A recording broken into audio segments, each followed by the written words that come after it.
Ndugu wasikilizaji na watazamaji, ni siku nyingine tena tunapokutana katika kipindi chetu kinachoelezea mambo ya maambukizi ya virusi vya ukimwi, namna yanavyoambukizwa, kanuni za kujikinga, ufuasi sahihi wa dawa na mambo mengine yote yanayohusiana na maambukizi ya virusi vya ukimwi. Mimi ni kwa majina naitwa Ponsiani Stanislaus Magezi, napatikana katika hospitali ya mkoa wa Geita, ninakaa katika manispaa ya Geita mjini. Maambukizi ya virusi vya ukimwi limekuwa janga kitaifa na kidunia, lakini ni jambo linalozungumzika. Kwa nini tuseme ukimwi? Ukimwi ni upungufu wa kinga mwilini. Ni maambukizi ambayo yanamwingilia mwanadamu na kusababisha upungufu wa kinga mwilini, na hata anapoanza matibabu hawezi kupona, anafubaza maambukizi. Iko misemo mingi inatumika na inajulikana. Ni kwamba maambukizi ya virusi vya ukimwi ni virus ambao wanashambulia mwili na kusababisha magonjwa nyemelezi, kwa mwili askari kushindwa kufanya kazi na magonjwa nyemelezi kuanza kushambulia mwili. Maambukizi ya virusi vya ukimwi yanaambukizwa kwa njia kuu mbili: kujamiana, lakini na mwingiliano wa damu. Kwa hiyo njia kubwa inayosababisha maambukizi ya virusi vya ukimwi ni mwingiliano wa damu kutoka kwa mtu mwenye maambukizi kwenda kwa mtu ambaye hana maambukizi, na si vinginevyo. Kwa hiyo tunaposema hivyo, ndio maana tunataja visababishi. Visababishi ni vingi: kuchangia vitu vyenye ncha kali, kujamiana, kunyonyana ndimi na vitu vingine vingi ambavyo vinaweza kusababisha mwingiliano wa damu kutoka kwa mtu mwenye maambukizi kwenda kwa mtu ambaye hana maambukizi. Maambukizi ya virusi vya ukimwi ni virus ambao wao kazi yao ni kushambulia askari wa kulinda mwili, na askari wale wa kulinda mwili wanapokwisha mwilini, mwili hupoteza nguvu na mtu huyu sasa kuanza kushambuliwa na magonjwa nyemelezi. Kuna tofauti kati ya ukimwi na maambukizi ya virusi vya ukimwi. Ninajua itashangaza sana nitakaposema kwamba kuna tofauti kati ya maambukizi ya virusi vya ukimwi na ukimwi. Maambukizi ya virusi vya ukimwi ni wale bakteria ambao wanasababisha ukimwi, lakini ukimwi ni mtu mwenye ukimwi ni yule ambaye tayari ameshakwisha kuishiwa kinga za mwili na amekuwa mtu ambaye anaishi maisha ya utegemezi, anashambuliwa na magonjwa nyemelezi, mwili unapoteza nguvu na mwisho wa siku anakuwa mtu ambaye ni tegemezi.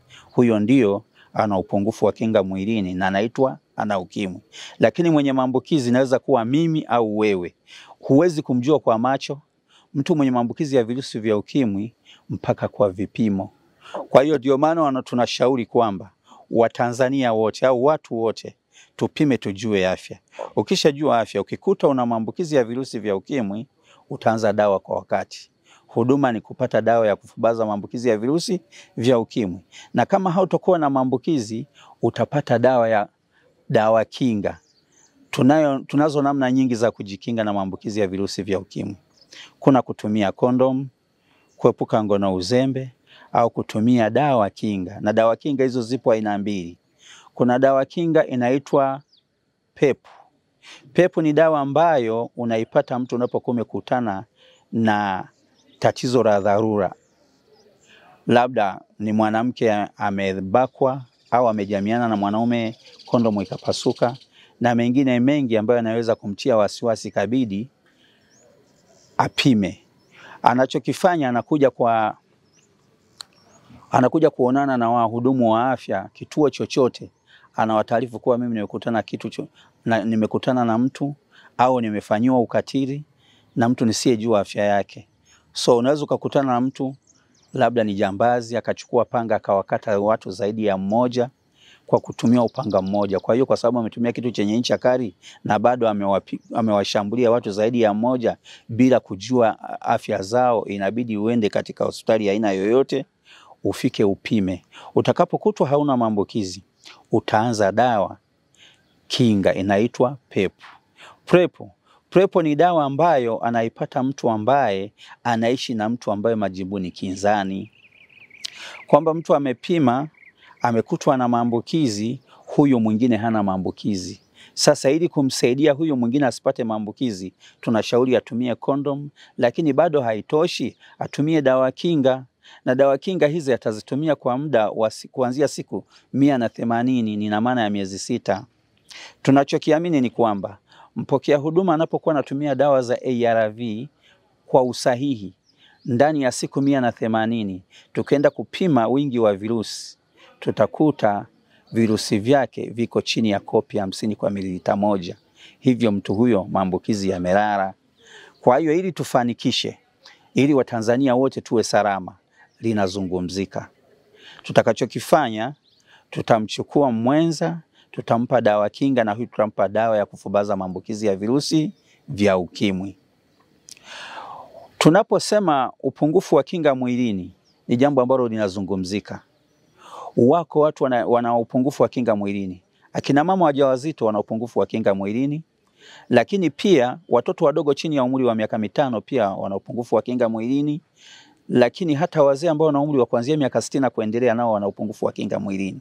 Lakini wao si sawa na mtu ambaye ana maambukizi ya virusi vya ukimwi. Mwenye maambukizi ya virusi vya ukimwi kinga zinashuka sana, kwa sababu askari wa kulinda mwili wanashambuliwa na wale virus, na mwisho wa siku mtu huyu anaanza kushambuliwa na magonjwa ni tofauti na huyu mtu mwenye maambukizi ya virusi vya ukimwi. Kwa hiyo maambukizi ya virusi vya ukimwi hayana tiba, yanafubazwa lakini hayatibiki.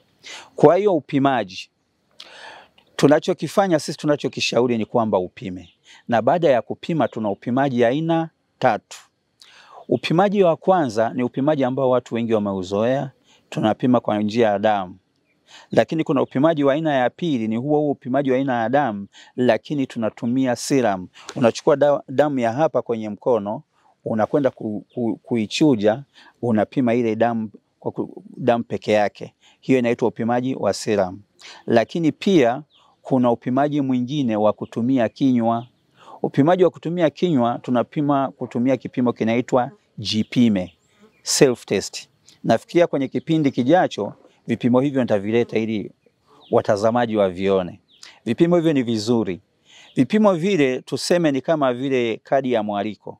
Kuna baadhi ya watu ni waoga kupima. Mtu anakuambia mimi nikipima bwana, nikipata majibu labda nitazimia, nitafanya nini?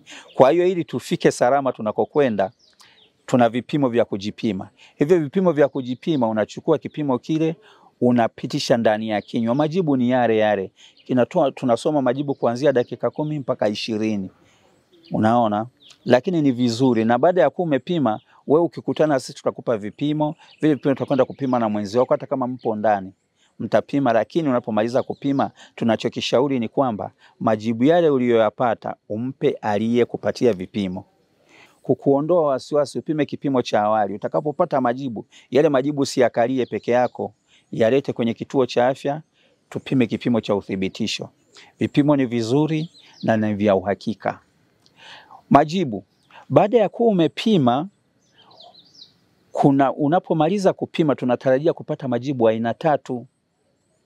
Majibu ya kwanza, kila mmoja ninaamini kuwa anayapenda. Kila mmoja anatarajia anapopima aambiwe kuwa hana maambukizi, au kila anachokipima hakipo. Ni vipimo kama vipimo vingine. Unajua Watanzania wenzangu, nataka niwaambie kwamba tuwe na utamaduni wa kupima. Sio kupima maambukizi ya virusi vya ukimwi tu, vipimo vya aina yoyote. Wewe ujitambue wewe ni nani na ukoje. Ujue uzito wako, ujue presha yako, pendelea kupima sukari. Pima vipimo vyote ikiwemo na maambukizi ya virusi vya ukimwi. Utakapopima, ukikuta kuna tatizo utaweza kulisolve mapema. Lakini ukiwa huna utaratibu wa kupima, tunakuta ndugu zetu wengi wanaangamia. Wengine wanakwenda kwa waganga wa kienyeji, anatoka kwa alishafilisika, mali zimemuishia kwa sababu amepoteza muda kwa kung'ang'ania kukaa nyumbani. Kwa hiyo ni vizuri tuwe na utamaduni wa kupima. Kupima ni kuzuri. Kama utakutwa una afya njema, tutakupa dawa kinga na tutakupa elimu ya kujikinga.